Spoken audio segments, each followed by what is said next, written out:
most envied league in the world is about to explode into action once again. A new era for the men from This video will be investigating player transfer fees in the Premiership League.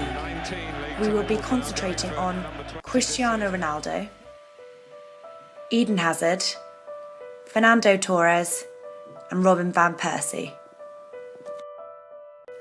Wage is a basic compensation for labour, one of the factors of production. The demand for labour is a derived demand and therefore comes about as a result of something else. In the case of football, Premiership footballers are derived from the demand for Premiership football. The level of wages paid to a Premiership footballer is determined by the supply and demand concept. Because the supply of quality strikers is so limited, the supply curve for these such players are perfectly inelastic. In this case, any increase in demand for a certain player, such as Cristiano Ronaldo, results in an increase in the price of that player. The 12.24 million that Manchester United paid for him in 2003 moved to 80 million that Real Madrid paid in 2009. This is because the demand to see him play football increased dramatically over his 6 years at Manchester United. Despite this, consumer demand for quality Premiership footballers is not only the determining factor.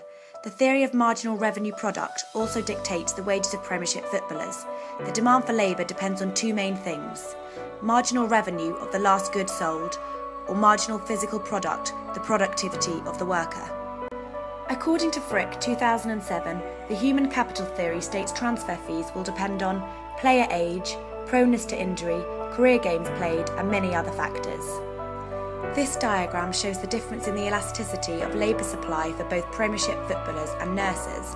This elasticity is a direct link to how much Premiership footballers get paid, or in the case of nurses, how little. Projected earnings from broadcasting in the Premier League in 1993 were only 9% of their total revenue. In 2012, broadcasting was 50% of their revenue, with an increase in broadcasting revenue links to higher player transfer fees. In 2011, a new record was set by Fernando Torres from Liverpool to Chelsea. The fee spent was a staggering £50 million. This shows he increased the value that the player brings to the club through broadcasting revenues, and this is due to Torres being a big name signing, therefore bringing high value to the club.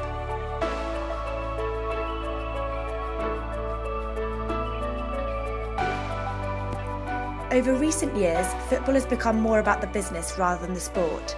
The interest of fans is being pushed aside as more rich individuals buy out clubs in the Premier League.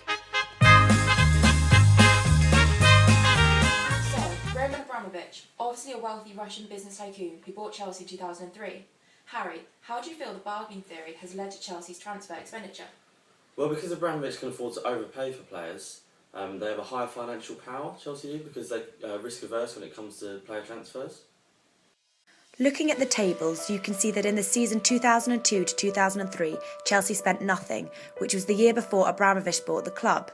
And in 2011 to 2012, less than 10 years later, they spent £91,388,000. Going on to Alicia Usmanov and Arsenal. Michael, how has the efficient market hypothesis led to their profitability in the transfer market? Well, Arsenal tend to make good investments in players as a scouting regime leads them to have a wealth of information on players when they are so young. So, like shares, players can be sold on for profit. Come on, do it!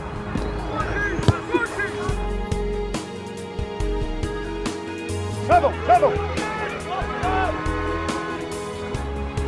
Chase!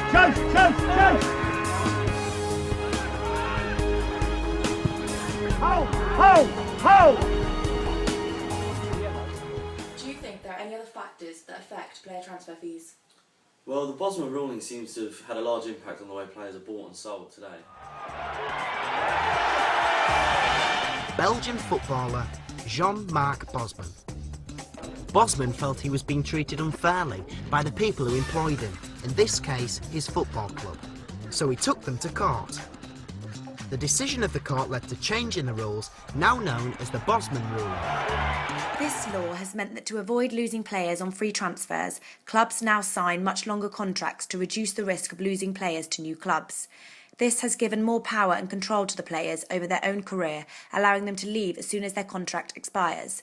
Clubs sought to boost their revenues after having to pay higher wages to players. Fans were forced to pay more through increased ticket prices and TV packages. Smaller clubs have been unable to rely upon transfer fees to boost their funds, unlike the wealthier clubs who can afford the newly inflated salaries. Thank you for watching our video presentation.